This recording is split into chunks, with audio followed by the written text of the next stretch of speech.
Hay lugares en nuestro país que el mapa ignora, que el tiempo olvida. Fronteras no solo de tierra, sino de humanidad. Hoy no vamos a hablar de narcos, ni de política. Hoy vamos a hablar de un silencio de 50 años, guardado en una casa en el desierto de Sonora. Una casa de la que nadie salía y a la que nadie, nunca, entraba. La llamaban la Casa Colmenar, no por las abejas, sino porque quienes vivían dentro compartían la misma sangre, de todas las formas posibles. Esta es la historia de la familia que el mundo decidió olvidar. Una historia que te helará la sangre y te hará cuestionar si la civilización es algo más que una palabra bonita. Si crees que ninguna vida debe ser invisible, que ningún niño merece crecer en la oscuridad, suscríbete, activa la campana, porque el silencio que vamos a romper hoy necesita de tu voz para no volver a caer sobre ellos. Comenzamos. El polvo del desierto de Sonora no perdona. Se mete en la garganta, en los ojos, en el alma. Javier Robles lo sintió el primer día que llegó a Caborca. Un joven trabajador social, lleno de teorías aprendidas en la Universidad de la capital, lleno de ganas de cambiar el mundo, o al menos un pequeño rincón de él. Le asignaron el sector más olvidado del municipio. Un conjunto de casas de adobe y lámina que se aferraban a la vida con desesperación. Su trabajo era simple: hacer un censo, identificar familias en riesgo, ofrecer programas de apoyo del gobierno. Un trabajo de papeleo, en realidad. Un trabajo de promesas vacías que rara vez se cumplían. Pero Javier creía, aún creía. Recorrió las calles sin nombre durante semanas, casa por casa, familia por familia. Escuchó las mismas historias de abandono, de sequía, de hijos que se fueron al otro lado y no volvieron. Y en casi todas las conversaciones surgía un susurro, una advertencia. No te acerques a la casa de los Colmenar. Lo decían en voz baja, mirando a los lados, como si nombrar a la familia fuera una invocación. Javier preguntaba por qué. Las respuestas eran vagas. Son gente rara. No hablan con nadie. Están malditos. Un viejo le dijo algo que se le quedó grabado. Ahí dentro, el tiempo no es el mismo que acá afuera, muchacho. Ahí la sangre manda. La curiosidad de Javier se convirtió en obsesión. En su lista oficial, la familia Colmenar aparecía con una nota escueta. Familia no participativa. Sin registro desde 1972. 50 años. 50 años de no existir para el sistema. ¿Cómo era posible? ¿Quiénes eran? ¿Qué pasaba detrás de esos muros desconchados por el sol? Una tarde, contra el consejo de todos, decidió ir. El sol caía a plomo. El aire vibraba. La casa estaba al final de la última calle de tierra, aislada. Parecía una fortaleza, sin ventanas en la planta baja, una sola puerta de madera maciza, gris por el tiempo. El silencio era absoluto. Ni un perro ladrando, ni el sonido de una radio. Nada. Javier sintió un escalofrío. Un sudor frío le recorrió la espalda, a pesar del calor. Respiró hondo. Se acercó a la puerta. El corazón le latía con fuerza en los oídos. Levantó la mano. Dudó un instante. Y tocó. 3 golpes secos. El sonido murió en el silencio espeso. Esperó. Nada. Volvió a tocar. Más fuerte. Pasaron segundos que parecieron horas. Cuando estaba a punto de darse la vuelta, escuchó un ruido. El chirrido de un cerrojo que se corría. Lento. Pesado. Como si no se hubiera usado en décadas. La puerta se abrió. Solo una rendija. En la oscuridad del interior apareció un ojo. Solo un ojo. Pálido. Acuoso. Un ojo que no parpadeaba, que lo miraba sin curiosidad, sin emoción, como un animal que observa algo que no comprende. ¿Sí? Swing, dijo una voz. Una voz extraña, arrastrada, con un acento que no era de ninguna parte. Javier tragó saliva. El sabor metálico del miedo le llenó la boca. Buenas tardes. Soy Javier Robles, del Desarrollo Social. El ojo no se movió. Aquí no necesitamos nada. La voz era monótona, muerta. Solo quisiera hacer unas preguntas. Para el censo. Es mi trabajo. Silencio. La puerta comenzó a cerrarse. Por favor, Zrenia, dijo Javier, con una urgencia que no pudo controlar. He oído que aquí viven niños. Tenemos programas de vacunación, de apoyo escolar. La palabra niños pareció tener un efecto. La puerta se detuvo. El ojo desapareció de la rendija. Se escucharon susurros dentro, voces guturales, ininteligibles. Luego, la puerta se abrió un poco más. Pase. Javier sintió que el desierto entero contenía la respiración. Dio un paso y cruzó el umbral. La puerta se cerró detrás de él. El sonido del cerrojo al correrse de nuevo fue el sonido más definitivo que había escuchado en su vida. Estaba dentro. La oscuridad no era total. Rayos de luz sucia se filtraban por grietas en el techo de lámina. El aire era denso, pesado. Olía a polvo viejo, a ropa sin lavar, a encierro y a algo más, algo dulzón y rancio. El olor de la carne humana que no conoce el sol. Le tomó unos segundos a sus ojos acostumbrarse. Lo que vio lo dejó sin aliento. Era una sala grande y vacía.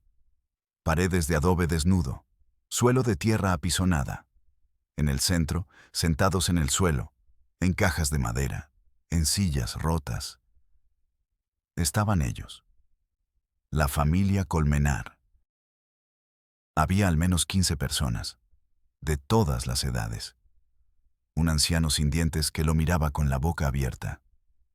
Una mujer de mediana edad que mecía un bulto de trapos. Varios jóvenes con la mirada perdida. Y niños. Niños silenciosos. Niños con los ojos muy grandes y muy juntos. Niños con dedos torcidos y espaldas encorvadas. Todos vestían ropas raídas, del mismo color grisáceo que la puerta, que las paredes, que la vida. Y todos tenían los mismos rasgos, la misma mandíbula ancha, los mismos ojos pálidos y acuosos, la misma expresión de ausencia. Nadie habló, solo lo miraban, con esa pasividad animal, inquietante. Javier sintió que sus rodillas flaqueaban. El manual de trabajador social no tenía un capítulo para esto. Esto no era pobreza, esto era otro universo. Una mujer se levantó. Debía tener unos 40 años, pero parecía de 60. Era la que le había abierto. ¿Qué quiere de los niños? Zrenia preguntó con su voz arrastrada. Javier se obligó a hablar. Yo trabajo para el gobierno. Ayudamos a las familias, educación, salud. Las palabras sonaban estúpidas, absurdas en ese lugar. Aquí tenemos salud, dijo la mujer, señalando al anciano. El abuelo sabe de hierbas. Y tenemos educación, continuó, apuntando a una esquina oscura. Javier forzó la vista. En la pared, dibujado con carbón, había un árbol. Un árbol genealógico. Conectaba los nombres de todos los presentes. Los nombres se repetían, se cruzaban, se enredaban. Un hijo se casaba con su tía. Una sobrina tenía hijos con su tío. Hermanos con hermanas. Era un laberinto de sangre. Una telaraña genética que explicaba los ojos, los dedos, el silencio. Javier sintió náuseas. Un sudor frío empapó su camisa. El aire se volvió irrespirable. ¿Quién es el responsable aquí? Zrenia logró preguntar. La mujer señaló hacia una puerta al fondo de la sala. La abuela, ella decide todo. Javier caminó hacia esa puerta. Cada paso era un esfuerzo de voluntad. Sentía todas las miradas clavadas en su nuca. Abrió la puerta y entró en una habitación pequeña. La pestilencia aquí era aún peor. En una cama desvencijada yacía una figura, una mujer tan vieja que parecía una momia. Piel como papel de estraza pegada a los huesos, cabello ralo y blanco, pero sus ojos estaban vivos, negros, pequeños, dos fragmentos de obsidiana llenos de una inteligencia antigua y terrible. Era doña Elvira, la matriarca, la fundadora de la dinastía. No habló, solo lo miró, y en esa mirada Javier lo comprendió todo. El odio, el orgullo, la locura que se había convertido en ley. Sintió un terror puro, primordial. No era el terror a la violencia física, era el terror a la voluntad humana pervertida. Una voluntad tan poderosa que había sido capaz de doblar la realidad durante medio siglo, de crear un mundo propio, con sus propias reglas abominables. Javier retrocedió lentamente. Salió de la habitación. Pasó de nuevo por la sala grande. Nadie se había movido. Seguían mirándolo. Sus miradas no eran de súplica, no eran de odio. Eran vacías. Eran el resultado de 50 años de aislamiento. De generaciones enteras nacidas sin conocer otro horizonte que esas 4 paredes de adobe. Llegó a la puerta principal. La mujer que le había abierto seguía allí. «Ya se va», dijo. No era una pregunta. Javier asintió, incapaz de hablar. Ella corrió el cerrojo. La luz del sol lo cegó. Salió tropezando. La puerta se cerró a su espalda. El sonido del cerrojo. Clic. Estaba fuera. Cayó de rodillas en el polvo. Respiró. El aire del desierto, antes asfixiante, ahora le pareció el más puro y dulce que había probado. Vomitó. Vomitó el miedo, la incredulidad, el horror. Cuando levantó la vista, vio algo que lo destrozó. En una de las pocas rendijas del muro, un par de ojos pequeños lo observaban. Los ojos de un niño, llenos de una curiosidad que aún no había sido aplastada. El niño levantó una mano. Sus dedos estaban torcidos, y lo saludó. Un pequeño, tímido adiós. En ese instante Javier supo que no podía irse. No podía archivar esto en un informe. No podía olvidarlo. El sistema lo había olvidado durante 50 años. Pero él no lo haría. Se levantó. El cuerpo le temblaba. Las manos le sudaban. Pero su decisión era de acero. Tenía que sacarlos de ahí. Tenía que mostrarle a ese niño que existía un mundo más allá de ese infierno, aunque tuviera que derrumbar el sistema para lograrlo. La historia de los Colmenar no había nacido de la nada. El mal rara vez lo hace. A menudo nace de una herida. Una herida que se infecta con orgullo y se pudre en soledad. Doña Elvira no siempre fue el monstruo en la cama. En los años 40 fue Elvira Montes, la hija de un hacendado rico de Jalisco, hermosa, inteligente, prometida a un hombre de buena familia. Pero se enamoró de un trabajador del rancho, un hombre sin tierra ni nombre. Fue un escándalo. Su padre la desheredó, la repudió, la echó de su casa con lo puesto. «Jamás volverás a manchar el nombre de esta familia», le gritó. Elvira y su amante huyeron al norte, buscando una nueva vida. Pero el mundo no era amable con los desheredados. Fueron estafados, humillados. Su amante, incapaz de soportar la pobreza, la abandonó. La dejó sola y embarazada en el desierto de Sonora. Sola. Elvira se consumió en el odio. Odio a su padre. Odio a su amante. Odio al mundo que la había juzgado y descartado. Llegó a Caborca. Con sus últimas monedas, Compró esa casa en las afueras, la más alejada, la más solitaria, y allí hizo un juramento. Su sangre, la sangre Montes que su padre había despreciado, sería su fortaleza. Su familia no volvería a mezclarse con el mundo exterior. El mundo era veneno. El mundo era traición. Dentro de esos muros crearían su propio linaje. Puro, incorruptible, autosuficiente. Tuvo a su primer hijo, luego a su primera hija. Crecieron sin conocer a otros niños, sin ir a la escuela. Su única maestra fue Elvira. Su única Biblia, el resentimiento de su madre. Cuando llegaron a la adolescencia, Elvira les explicó su destino. Debían unirse, para preservar la pureza de la sangre, para continuar la fortaleza que ella había fundado. Al principio hubo resistencia, una duda natural. Pero la voluntad de Elvira era de hierro. Lo presentó no como un acto prohibido, sino como un deber sagrado, un sacrificio por la familia, y ellos obedecieron. Así nació la primera generación del encierro, y con ella, la ley de la casa. Nadie entra, nadie sale. La sangre se queda en casa. Con cada nueva generación, la ley se hacía más fuerte. La memoria del mundo exterior se desvanecía. Se convertía en un mito, un cuento de terror sobre un lugar peligroso y corrupto. La endogamia empezó a dejar sus marcas. Cuerpos frágiles, mentes lentas, enfermedades extrañas. Pero para ellos era normal. No tenían con qué comparar. Elvira, desde su cama, se convirtió en una diosa. Su palabra era la ley. Su odio, el aire que respiraban. Creó un mundo a la medida de su herida. Un reino de polvo y silencio.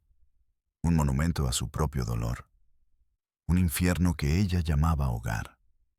Javier corrió. Corrió hasta que sus pulmones ardieron. No paró hasta llegar a la pequeña comandancia de policía del pueblo.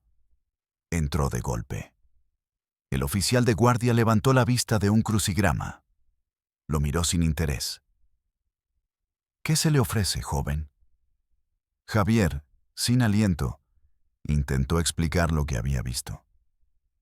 Habló de los niños, del encierro, del árbol genealógico en la pared. Su voz era un torrente de horror y urgencia. El oficial escuchaba con paciencia, con una calma exasperante. Cuando Javier terminó, el oficial suspiró. Se recargó en su silla, que crujió en protesta. «Mire, señor Robles», dijo, con el tono de quien ha tenido esta conversación antes. «Conocemos a los Colmenar». Javier lo miró, incrédulo. ¿Y no hacen nada? ¿Hacer qué? No son delincuentes, no molestan a nadie, pagan su predial una vez al año. Un sobrino lejano viene desde Nogales y les deja dinero y comida en la puerta. Es todo. Pero hay niños, niños encerrados, enfermos. Eso es un delito. El oficial se encogió de hombros. Un gesto mínimo, pero que era un muro de 1000 metros de altura. Son sus niños, están en su casa, es propiedad privada. Mientras no tengamos una denuncia formal de alguien de adentro o una orden de un juez, no podemos entrar. Así es la ley. La ley. La palabra sonó como un insulto. Javier sintió una ola de frío. La indiferencia era un océano. Y él estaba solo en medio de él. Se quedó mirando al oficial, que ya había vuelto a su crucigrama. La pluma rasgando el papel.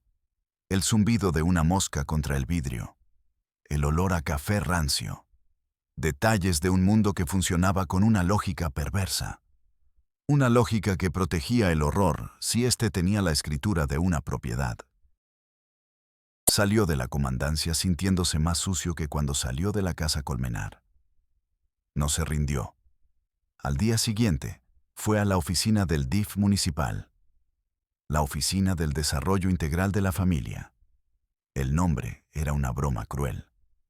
Lo recibió una mujer de unos 50 años, con el rostro marcado por el cansancio y la burocracia. Carmen Mendoza. Javier le contó la historia de nuevo, esta vez con más calma, con más detalles, intentando sonar profesional, no como un loco. La señora Mendoza lo escuchó mientras firmaba papeles, sin levantar la vista. Cuando Javier terminó, ella finalmente lo miró. Había un destello de algo en sus ojos. ¿Compasión o solo agotamiento? Entiendo su preocupación, licenciado, dijo, y la palabra licenciado sonó hueca. Pero nuestro protocolo es muy claro. Necesitamos evidencia, un reporte médico, un testimonio, fotografías. ¿Cómo consigo eso? Zrenia, exclamó Javier. Apenas y me dejaron entrar. No puedo volver con una cámara. Es un círculo vicioso, lo sé, admitió ella, casi en un susurro. Pero sin un expediente sólido, no podemos solicitar la intervención. El juez nos lo va a rechazar. Le tendió un fajo de papeles. Llene el formato H14. Describa la situación de la manera más detallada posible. Adjunte una copia de su identificación. Lo turnaremos al departamento jurídico. Ellos evaluarán el caso. Evaluar. Turnar. Protocolo. Expediente. Palabras diseñadas para enfriar la urgencia, para transformar una tragedia humana en un trámite. Javier tomó los papeles. Sentía el peso de cada hoja, el peso de un sistema diseñado no para ayudar, sino para protegerse a sí mismo. Salió de la oficina. Se sentó en una banca en la plaza. El sol le daba en la cara. Miró los formatos, las casillas, los espacios en blanco. ¿Cómo describir el olor del encierro en la línea 2B? ¿Cómo clasificar los ojos vacíos de un niño en la sección 4C? El sistema no buscaba justicia. Buscaba ordenar el horror en carpetas, clasificarlo, archivarlo hasta que fuera olvidado, como lo había estado durante 50 años. Su última esperanza era el presidente municipal. Consiguió una cita después de una semana de insistir. La oficina del presidente era el único lugar con aire acondicionado en todo el pueblo. El hombre, gordo y sonriente, le ofreció un vaso de agua. Escuchó a Javier con una atención que parecía sincera. Asentía. Hacía ruidos de preocupación. ¡Qué barbaridad, Javier! ¡Qué barbaridad! Cuando Javier terminó, el presidente se reclinó en su silla de piel. Juntó las yemas de sus dedos. Aprecio mucho tu celo profesional, de verdad. Se nota que te importa la gente. Hizo una pausa. Pero tienes que entender. Caborca es una comunidad pequeña, con tradiciones, con equilibrios muy delicados. ¿Qué equilibrio puede justificar esto, señor presidente? El hombre sonrió. Una sonrisa que no llegó a sus ojos. Los Colmenar son una leyenda local. Una excentricidad. No hacen daño. Dejarlos en paz es más sencillo para todos.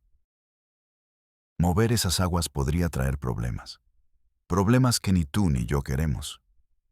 La amenaza era sutil, pero clara. No te metas. Esto es más grande que tú. El sistema no estaba fallando. El sistema estaba funcionando perfectamente. Estaba protegiendo su propia paz, su propia comodidad, a costa de los que no tenían voz. Javier salió de la oficina del presidente. Ya no sentía rabia, ni frustración, solo un vacío helado. Estaba solo, completamente solo. El sistema, la ley, la autoridad, eran una fachada. Detrás de ella, solo había indiferencia y el silencio. El mismo silencio que envolvía la casa Colmenar. La noche cayó sobre el desierto. Javier no durmió. Se sentó en la oscuridad de su pequeña habitación alquilada. Frente a él, sobre la mesa, estaban los formatos del DIFE, en blanco, inútiles. Podía rendirse. Podía llenar los papeles, sabiendo que se perderían en un archivo. Podía pedir su traslado. Olvidar, como todos los demás, sería lo más fácil, lo más sensato.